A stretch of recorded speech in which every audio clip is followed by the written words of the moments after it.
Hello and welcome to lesson 8.2 where you guys are going to be talking about mutually exclusive and overlapping events.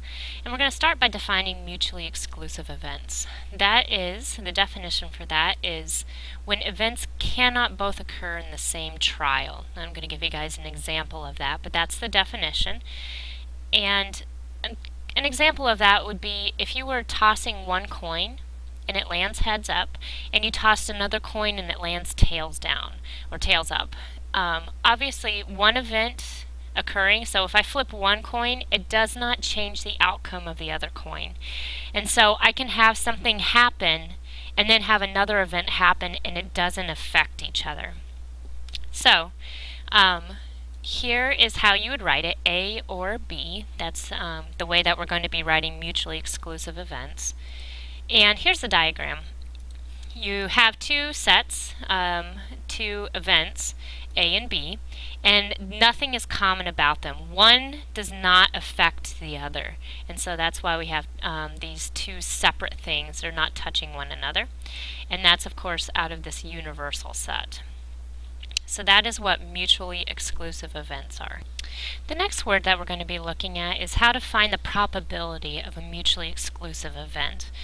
And so first, the probability of a mutually exclusive event is the equation is going to be the probability of your A plus your probability of your B. It's going to be pretty simple.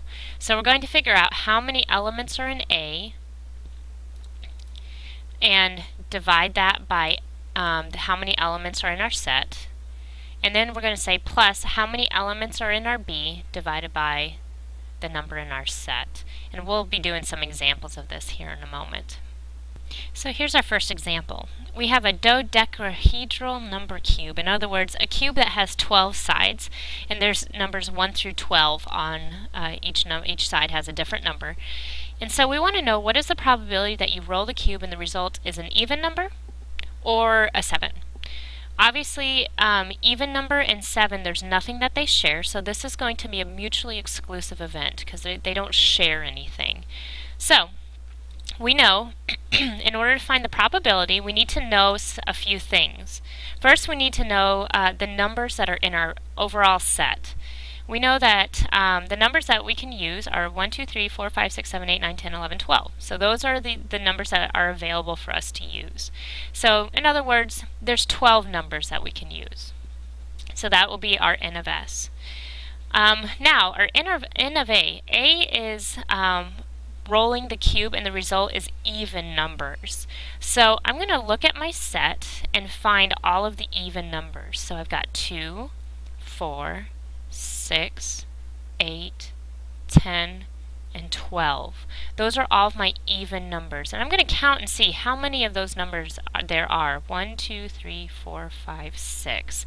So the number of elements in A is going to be 6.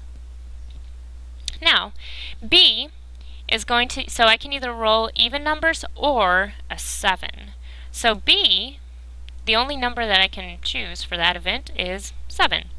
So I'm going to count how many numbers I have in B. 1. So 1 is going to be the number of elements that I have in B. From here on out, I'm going to use my equation that I have up here. N of A over N of S plus N of B over N of S. So here's my equation. And all I have to do is put in the right numbers in the right spots. So I'm going to have, instead of N of A, 6. Divided by, instead of N of S, 12.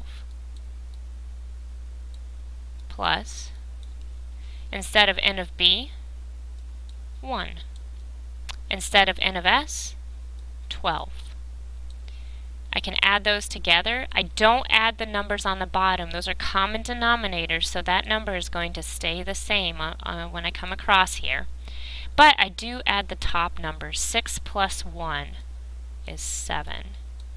So the probability of rolling either an even number or a 7 is a 7/12 probability.